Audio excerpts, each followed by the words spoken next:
बम पहले दिमाग में बनता है, फिर टेबल पे बनता है, फिर धमाका करता है।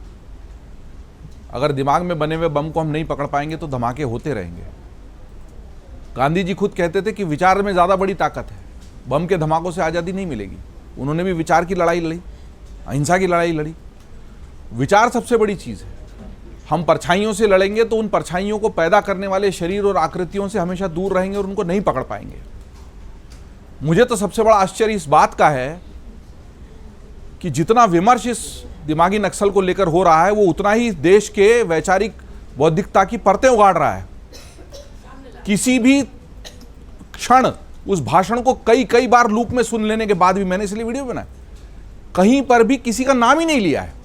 और जो इससे आहत हैं और बार बार इसके खिलाफ बोल रहे हैं, वो सब चोर की दाढ़ी में तिनका वाला मामला है। मैं बिल्कुल खुल के कह रहा हूं, चाहे चिदंबरम ने बयान दिया हो, चाहे सारे लोग ऐसे बिलों से बाहर निकल कर बयान दे रहे हैं जैसे उनके बिल में हाथ डाल दिया गया हो। तुम्हारे बिल में हाथ नहीं डाला है, तुम साबित कर रहे हो कि तुम्हारे बिल में हाथ डाला। किसका नाम लिया? ना विपक्ष का नाम था, बच्चों को कहा ना। मैं ये कह रहा हूं कि इस देश में हमने आज़ादी के बाद राष्ट्रभक्ति के प्रतीक गढ़ने में जो गलती की है, ये सारे उसके परिणाम हैं। वो जो विमर्श मंच से दिया गया वो इतना गंभीर है, और मुझे मालूम है हम उसको भी राजनीति के कीचड़ में धंसा कर इतना बुरा कर देंगे उसका। चाहे अर्बन नक्सल क्या चीज़ है?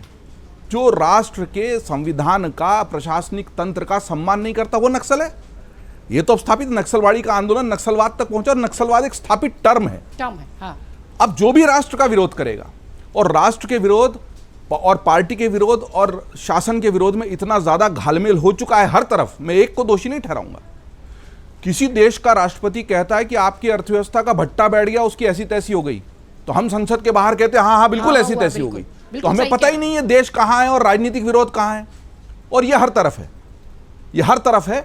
लेकिन आज भी हम इस विमर्श को नहीं समझेंगे तो क्योंकि हमने लिबरलिज्म के नाम पर इतना बड़ा वितंडा रच दिया कि हमने ये मान लिया कि सब कुछ करना चाहिए इस देश में, और वो नहीं करने देना ही बस विरोध है।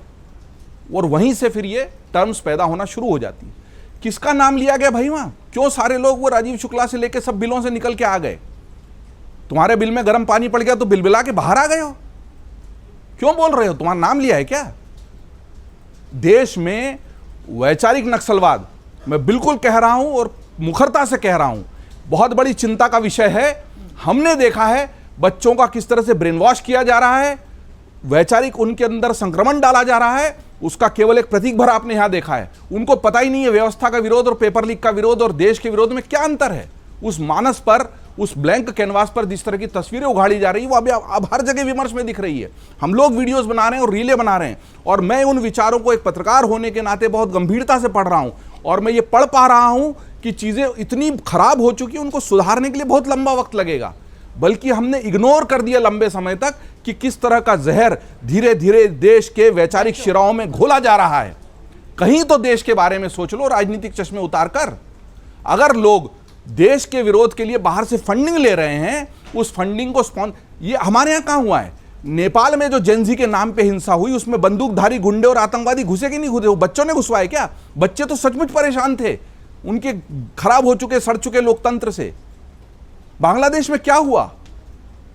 शेख हसीना के तख्ता पलट के लिए जो पूरी विदेशी साजिश रची गई थी, उसमें बच्चों को आपने आगे कर दिया। तो बच्चे अगर कठपुतली बन रहे हैं और वो नहीं समझ पा रहे हैं कि वो कठपुतली बन रहे हैं, तो उनको कौन समझाएगा? और उसका जब हम नाम ले रहे हैं देश का प्रधानमंत्री मन से, होंगे वो to राजनेता हैं, होगी उसमें राजनीति भी, पर कहीं तो देश को और राजनीति को अलग कर दो कृपा करके।